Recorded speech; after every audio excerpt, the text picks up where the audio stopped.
প্রথমে তেল দিয়ে দেবেন।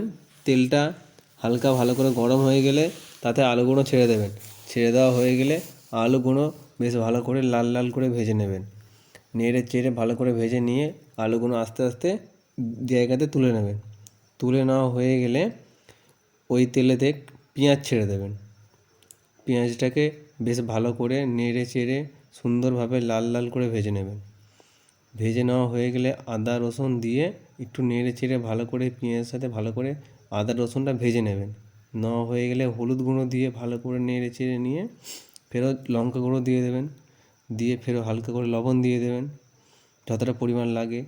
দিয়ে নেড়ে চেড়ে নিয়ে মাংসটা দিয়ে দেবেন। দেওয়া হয়ে গেলে মাংসটা নেড়ে চেড়ে ভালো করে মাখিয়ে নেবেন।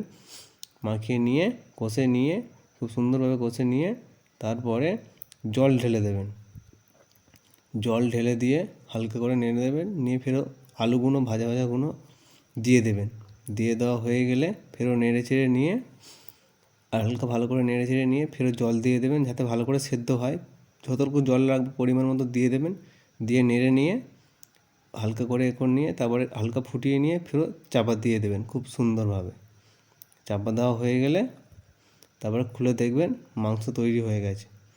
হালকা ভালো করে নেড়ে চেড়ে নিয়ে ফেরত সুন্দরভাবে নেড়ে চেড়ে নিয়ে খুব সুন্দরভাবে আলতো করে তুলে নেবেন। নিয়ে একটা জায়গাতে ঢেলে নেবেন। ব্যাস মাংস খুব সুন্দর হয়ে গেছে।